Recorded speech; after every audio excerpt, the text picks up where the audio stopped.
నొప్పి మాయం సర్జరీ దూరం ఆపరేషన్ లేకుండా మోకాళ్ళ నొప్పులకు ఆధునిక చికిత్స ప్రాణ పెయిన్ క్లినిక్. నిఖిల్ని పృథ్వీని టార్గెట్ చేశారా లేకపోతే వాళ్ళని సెలెక్ట్ చేసుకోవడం ఎందుకు వాళ్ళిద్దరిని సెలెక్ట్ చేసుకోవడానికి రీజన్ ఏంటి? అండ్ మీ వల్ల పృథ్వీది నిఖిల్ గేమ్ పాడైపోయింది, మీరు గేమ్ ఆడలేదు, వాళ్ళనిద్దరిని కూడా మీరు గేమ్ ఆడనివ్వలేదు, వాళ్ళనిద్దరిని మీ అండర్ కంట్రోల్లో పెట్టుకున్నారు, మీరు తిప్పుకున్నారు.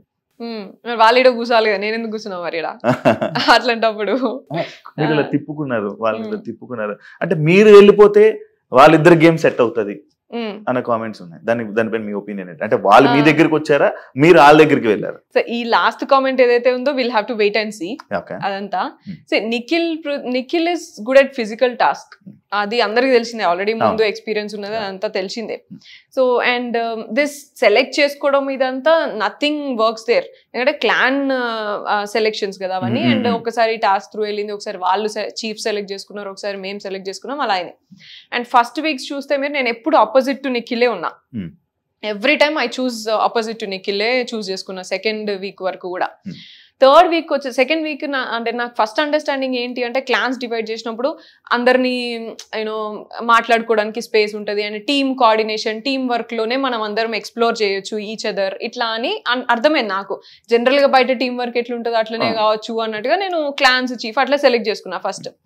But then I understood clans మారడం వల్ల చీఫ్ లైక్ యూనో క్లాన్స్లలో ఉండడం వల్ల పెద్దగా వీళ్ళు కనెక్షన్స్ లేకపోతే అర్థం చేసుకోవడం లేకపోతే టీమ్ ప్లే అట్లంతా ఏం ఉండట్లేదు దాంట్లో. ఫిజికల్ టాస్క్ అప్పుడు టాస్క్ ఆడుతారు, సపోర్ట్ చేయొద్దు అని కూడా చేయట్లేరు. నేను బెలూన్ టాస్క్ ఆడినప్పుడు అసలు వీళ్ళ క్లాన్ మన విష్ణు సీతు వీళ్ళందరూ ఉన్న క్లాన్లనే ఉన్నా నేను. అప్పుడు నిఖిల్ సైడ్ ఆర్గ్యూ చేసుకుని నేను నా సైడ్ ఆర్గ్యూ చేసుకున్నా, కానీ ఎవరు కూడా నాకేం సపోర్ట్ చేయలేదు అప్పుడు. సిట్టింగ్ సైలెంట్, వీళ్ళందరూ కూడా సైలెంట్ గానే కూర్చున్నారు. నిఖిల్ ఫాదర్ షెట్ వచ్చినప్పుడు కూడా మీరు నిఖిల్ కి సపోర్ట్ చేయకుండా పక్కనున్న పర్సన్ కి లాలీపాప్ వెళ్ళి ఇవ్వడం జరిగింది. అందరికి అవన్నీ అండర్స్టూడ్ కదా, మన ఫాదర్ కి వాళ్ళ ఫాదర్ షెట్ వాళ్ళకి అవసరం కదా, నిఖిల్ కి మనం ఇవ్వాలి కదా, మన ఫ్రెండ్ కదా. అట్లా చేయలేదు నేను, కంపారిటివ్లీ ప్రయారిటీ ఏదో నేను అదే చూస్తాను. So game physical task wise వచ్చినప్పుడు అంతా కూడా గేమ్ వైజ్ గానే పోయినా నేను. And bonding it had happened over the period of time.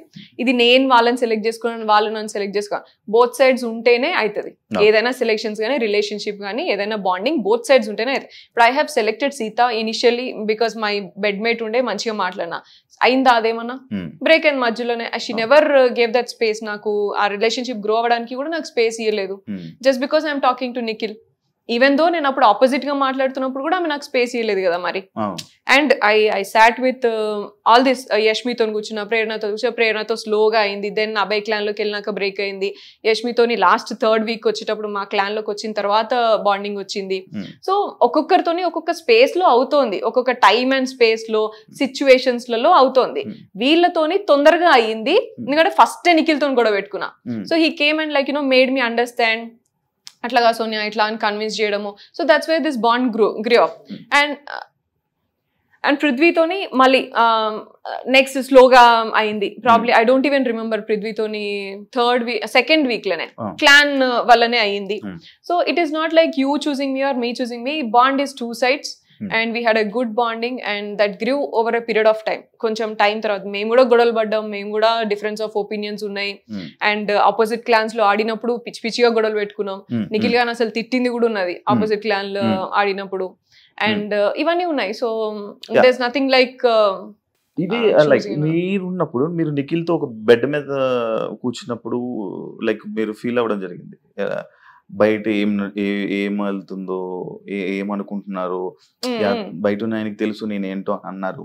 మళ్ళీ కాకపోతే మన బాండింగ్ ఎలా అంటే, మరి లోపల మీకు ఆ డౌట్ ఎందుకు వచ్చింది, ఇలా బయట ఏమనుకుంటున్నారు అనే డౌట్ ఎందుకు వచ్చింది? All this Vishnu thing started కదా, it continued, it kept continued. And like you know they were all like I didn't, నాకు ఒకటే అర్థమైంది ఏంటంటే వీళ్ళందరికీ పృథ్వీ అండ్ నిఖిల్ అటెన్షన్ కావాలా అందరికి హౌస్ లా. అండ్ వీళ్ళిద్దరికి నేను ప్రయారిటీ ఎప్పుడైనా సరే. So this is what they portrayed or this is what they like they understood. But fairly speaking Nikhil కి ప్రయారిటీ అనేది ఏమి ఉండదు. నిఖిల్ అందరికి మరి చెట్లు అంటాడు, అందరితో మంచిగా ఉంటాడు, పీపుల్స్ ప్లీజర్ నిఖిల్. సో అందరితో బాగుంటాడు. ఇక్కడ పృథ్వీ ఒకడు ఫెయిర్ హార్టెడ్ ఉంటాడు. సో ఇది మాకుంది. అయినా సరే ఏంటంటే నిఖిల్ ఎమోషనల్ వాడు అంతే కదా అని యాక్సెప్టెన్స్ తోనే ఉన్నామే తప్ప ఇఫ్ ఇట్ ఈస్ ఏ పక్కా game plan I would have like right away told and దూరం పెట్టేసేది కదా. బట్ మనం ఫస్ట్ మన ఫ్రెండ్స్ లాగా మనం లేకపోతే లైక్ ఒక బాండింగ్ వచ్చిన తర్వాత we have to understand and make them understand, accept, floss accept చేసి, లేకపోతే ఏవైతే నెగిటివ్స్ ఉన్నాయో అవి చెప్పి, లేకపోతే ఇట్లా ఉండాలి. కానీ బాండింగ్ అంటే ఏదో నేను బిగ్ బాస్ గేమ్లు ఉన్నా కదా అని చెప్పేసి this is not just a physical task కదా, నువ్వు ఇట్లా చేసినావు కాబట్టి సంచాలకుగా నేను రిమూవ్ చేస్తున్నా అన్నట్టు అంత ఈజీగా రాదు కదా. So that's what we felt. Like చాలా చాలా చేసిండు నిఖిల్. మాకు లైక్ మిస్అండర్స్టాండింగ్స్ చాలా ఉన్నాయి అండ్ మమ్మల్ని ఎట్లా పోర్ట్రే చేసిండు, లేకపోతే ఇట్లా వేరే వాళ్ళ దగ్గరికి వెళ్ళి ఏం మాట్లాడినా అవన్నీ మాకు తెలుసు. తెలిసినా సరే we were there with him only because వాడు మాకు ఫస్ట్ మిస్టేక్ అయినప్పుడు ఎట్లా అంటే వాడి డిప్రెషన్ అండ్ యునో బయట జరిగిన వాడి పర్సనల్ స్టోరీ అంతా చెప్పుకొని he said like I'm very much depressed, I found my family here with you 3 guys, అబ్బాయి, పృథ్వీ, నువ్వు, నాకు మంచి comfort and family kind of thing ఉన్నది. నేను నాకు మనసుకు నచ్చినట్టు నేను ఉంటా, అదే డిసైడ్, నేను ఎక్కువ పెద్దగా ఇది అది అని నేను ఏం పెట్టుకోను నేను అని మాట్లాడాను. That's where we felt like అరే వీడు ఆల్రెడీ డిప్రెషన్ లోని ఇంకా ఎమోషనల్ గా ఇట్లా అంతా చేసి ఇంబ్యాలెన్స్ చేయదు, సపోర్ట్ చేస్తే చేద్దాం. వాడు ఏమైనా క్వశ్చన్ ఏమైనా అనాలిసిస్ ఎక్స్పెక్ట్ చేసినా చెప్పేది. అందుకనే ఫస్ట్ వాడు నా దగ్గరికి వస్తాడు. నేనేం వాడికి పోయి నువ్వు ఇది ఎందుకు రాదు ఎందుకు రాదు నేను ఇంక ఉల్టా పోక్ చేస్తా తప్ప వాడికి నేను ఇట్లనే ఉండు అట్లనే ఉండు అని చెప్పింది ఎప్పుడు లేదు. అండ్ మీరు అలా ప్లాన్ లోకి వెళ్తున్నప్పుడు కూడా అనడం జరిగింది కదా, నిఖిల్ కి నాతో అవసరం ఉంది అని అన్నా నేను. యా, గైడెన్స్ అవసరం ఉంటది అని అన్నా. Is always emotionally imbalanced. So saving చేసేటప్పుడు కూడా ఎమోషనల్ గా నైనికాని సేవ్ చేసిండు. సో గేమ్ పరంగా కదా నువ్వు సేవ్ చేయాల్సింది అని పృథ్వీ మాట్లాడాడు. I dent talk anything, I agree and respect your opinion, what ever నీకేం అనిపిస్తే అది చేయరా. ఎందుకంటే వాడు లైక్ ఎమోషనల్లీ లైక్ ఫ్లిప్ అయితే వస్తా ఉన్నాడు ప్రతిసారి. We didn't want to you know say something and వాడిని తక్కువ చేయాలని లేకుండే. కొంచెం ఎంకరేజింగ్ గా మంచిగా ఉంటే వాడేదో వాడు చేసుకుంటాడు. ఆ కంఫర్ట్ జోన్ ఇవ్వాలి అనేది ఒక్కటే ఉండే అంతే మనకి. ఎందుకంటే వాడు అది డిప్రెస్డ్ ఉండే అట్లా అంతా చెప్పినాక why would we do that. నాకు కోటి రూపాయల ప్రశ్న, నిఖిల్ స్మోక్స్ మానేస్తే మీరు ఏమి ఇస్తా అన్నారు? అయ్యో, so that's again one thing. Yeah, ఏమిస్తారు వాడికి నేను పెళ్లి చేసుకునేటప్పుడు నేను నా పెళ్ళప్పుడు వాడికి చైన్ ఇస్తా అని చెప్పిన, చిన్నోనికి ఇయర్ రింగ్స్ ఇస్తా అని చెప్పిన, అవైతే ఖచ్చితంగా ఇస్తా నేను. యా, అండ్ స్మోకింగ్ ఇవి మీరు ఇస్తా అన్నారు. యా, నేనైతే ఇది ఇస్తా అని చెప్పిన. అది కూడా మీకు తెలిసిందో లేదో చూసిందో లేదో తెలీదు. నా పెళ్లికి ఏం కావాలి చెప్పంటారా, మీ పెళ్లికి ఇది ఏమైందంటే అక్కడ ముందు జరిగింది ఏంటంటే జస్ట్ స్మాల్ ఫన్ థింగ్ ఏంటంటే నేను మామూలుగా అరే వచ్చేటప్పుడు వాటర్ తీసుకురండి రా, ఇట్లా వాటర్ బాటిల్ తీసుకురండి ఇట్లా అని చెప్తా. అండ్ నిఖిల్ని ఎప్పుడు కూడా నేను ఛాయ్ అడుగుతా, నిఖిల్ ఛాయ్ మంచి చేస్తే ఛాయ్ పెట్టరా అంటే ఎప్పుడు నేను ఛాయ్ నేను అయితే వాడా రోజు వాటర్ బాటిల్ అడిగిండు, నేను లేజీ ఉన్నా లైక్ తెచ్చుకోపోరా అంటే వాడు లైక్ పృథ్వీ అడిగితే మాత్రం ఇప్పుడు లేచిపోయి తీసుకొని వస్తావు, వాడు అడిగితే నేను మాత్రం తీసుకురావు, నేను నీకు ఛాయ్ పెట్టియాలి ఇవన్నీ చేయాలి కానీ నువ్వు మాత్రం వాటర్ బాటిల్ తెచ్చియవా అన్న. అంటే నువ్వు స్మోకింగ్ ఒక్కటి మానేరా నేను ఏదైనా చేస్తా అని అన్నా, which he will not do. ఎందుకంటే ఫస్ట్ నుంచి వాడు వచ్చిన పాపం వాడి గోల్ ఏంటంటే వాడు మామూలుగా స్మోక్ చేస్తాడు, సో ఇది నెంబర్ రెడ్యూస్ అవ్వాలి అని చెప్పిండు. అండ్ ఎప్పుడు డెసిషన్ మేకింగ్ వచ్చినా నెంబర్ అసలు సూపర్ ఇంక్రీజ్ చేస్తాడు తప్ప తగ్గించాడు. So that was there.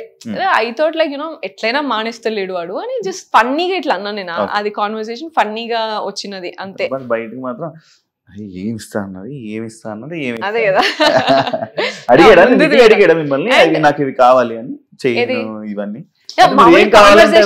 That is a different conversation. మీరు మేము ఈవినింగ్ మాట్లాడుకుంటున్నప్పుడు మామూలుగా నా పెళ్లికి ఏం కావాలరా, నీ పెళ్లికి ఏమి ఇస్తావురా ఇట్లా అని మాట్లాడుకుంటాం. నాకు యాచ్ కావాలి, నాకు ఇది కావాలి ఇట్లా అని just funny conversation. And also Nainika and Nikhil shares different thing. Like Nainika control చేస్తుంది సిగరెట్స్, నిఖిల్ అన్ని కూడా సిగరెట్స్ ఆమెనే చూసుకుంటది అండ్ డైలీ తగ్గించడం ఇట్లా అంతా ఆమెనే చూస్తుంది. మరి అదంతా బయటికి రాలే కదా మరి.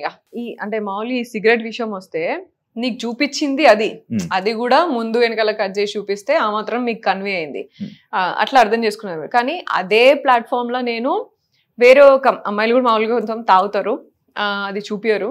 బట్ కొంతమంది ఒక అమ్మాయి ఇట్లా ప్రెషర్ ఉన్నప్పుడు చాలా ప్రెషర్ హ్యాండిల్ చేసుకోలేక నేను సిగరెట్ తాగుతా అన్నప్పుడు కూడా ఆమెను లిటరల్లీ నేను హోల్డ్ చేసిన, వద్దు అలవాటు లేదు కదా ఇక్కడ, ఇంకా లైక్ ఎప్పుడో ఒకసారి అన్న అలవాటుని నువ్వు ఇప్పుడు ఈ ప్రెషర్ లో నువ్వు పైకి తీసుకురావద్దు మళ్ళీ అని చెప్పేసి చాలా వరకు హోల్డ్ చేసి ఆ ఒక్క రోజు అంతా, ఎవరమ్మాయి నేను పేరు చెప్పదలుచుకోలేదు, సో హోల్డ్ చేసి ఉంచిన నేను. సో మరి అది కూడా చూపించాల్సింది కదా మరి, లైక్ నువ్వు అట్లీస్ట్ ఉన్నది ఉన్నట్టుగానైనా చూపించాల్సింది, that would be fair enough. ఏది నిఖిల్తో నేను అట్లా అన్నది లేదు, ఇదన్నా చూపించాల్సింది. సో లైక్ వాళ్ళు ఏం చూపించాలని అనుకున్నప్పుడు అది చూపిస్తే ఇక మనం ఏం చేస్తాం దానికి. అంటే మీరు ఇప్పుడు బిగ్ బాస్ తప్పు పడుతున్నారా? తప్పు పడుతున్నావు ఆబ్వియస్లీ, అంతే కదా. ఇక మరి నీ కంటెంట్ లేక ఇక నువ్వు ఏది పడుతుంది జూమ్ చేసి చూపిస్తా అంటే ఎట్లయితుంది? నేను అనుకున్న ఇంటెన్షన్ వేరు, నేనున్న నా రియాలిటీ వేరు.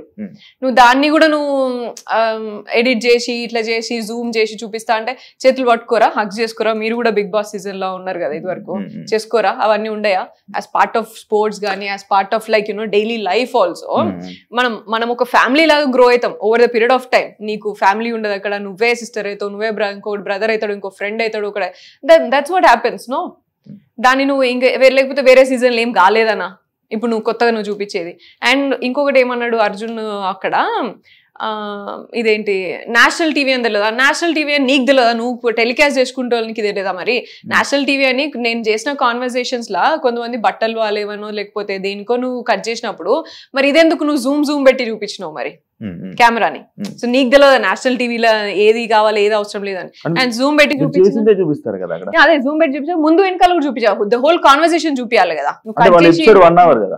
ఎపిసోడ్ 1 hour అయినా కూడా నువ్వు at least you should make sense for at least one scene. No నీ ఇష్టం ఉన్నట్టు నువ్వు ఎట్లా పడితే అట్లా క్యారెక్టర్ పోర్ట్రే చేస్తా అంటే కాదు కదా. లైక్ ఇప్పుడు బిగ్ బాస్ అనేది ఒక మ్యాటర్ ని పూర్తిగా తెలుసుకోవడానికి చేయాలంటే 24 అంటే ఇప్పుడు ఎలా అయితే 24 గంటలు ఒక ఎపిసోడ్ ని పోస్ట్ చేయాల్సి ఉంటుంది. ఒక ఎక్స్ప్లెనేషన్ కి ఏంటి అది ఏంటి ఇది అని పూర్తిగా ఎక్స్ప్లెనేషన్ ఇచ్చుకోవాల్సి ఉంటే ఎపిసోడ్ ఒక గంట సేపు ఉంటుంది, ఎపిసోడ్ 24 గంటలు ఎపిసోడ్ పెట్టాల్సి ఉంటుంది. పూర్తిగా 100% లైవ్. అదే కదా, దాంట్లో కూడా కట్ చేసుకుని చూపించుకున్నావు కదా, అదే కదా నా ప్రాబ్లం ఇప్పుడు. ప్రాబ్లం అదే కదా, నేనే రేస్ చేశాను.